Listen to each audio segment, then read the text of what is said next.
There is a guy called Kamlesh Vaswani అని ఒక lawyer. So అతను సుప్రీంకోర్టు లోపల పిల్లేసి ఏం చేసిండంటే పాన్ సైట్స్ పైన మనం బ్యాన్ చేయాలని చెప్పి ట్రై చేసిండు. సెంట్రల్ గవర్నమెంట్ ఏం చేసిందంటే ఒక 3 days బ్యాన్ కూడా చేసింది.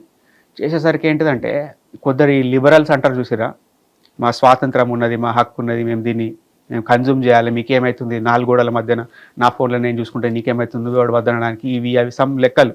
ఇటువంటి మాటలు మాట్లాడే వాళ్ళు they are not family persons. So ఇటువంటి మాటలు మాట్లాడే వ్యక్తులకు ఫ్యామిలీ డైనమిక్ తెలియదు కాబట్టి సో వీళ్ళు దీన్ని ఎంకరేజ్ చేశారు. మనం ఏ యాక్టివిటీ అయినా కానీ ఏదైనా కానీ కంటిన్యూస్గా కన్జ్యూమ్ చేసినప్పుడు ఒక మెచ్యూర్డ్ పర్సన్ ఉన్నాడు, 35+ ఉన్నాడు, పెళ్ళి అయింది, పిల్లలు ఉన్నారు, వాడు ఏదో సొసైటీలో చేసుకుంటుండు, వాడు ఏదో ఓటీటీ ప్లాట్ఫామ్లో సమ్ అడల్ట్ కంటెంట్ చూసిండు, వాడికి ఏమవుతుంది నార్మల్ థింగ్ అనిపిస్తుంది. ఒక 16 ఏళ్ళోడు ఉన్నాడు పిల్లవాడు, 15 ఏళ్ళు ఉన్నాడు, వాడు అదే కంటెంట్ చూసిండు, వాడు ఏం చేస్తాడు, వాడు అది అందులో అడిక్ట్ అయిపోతాడు.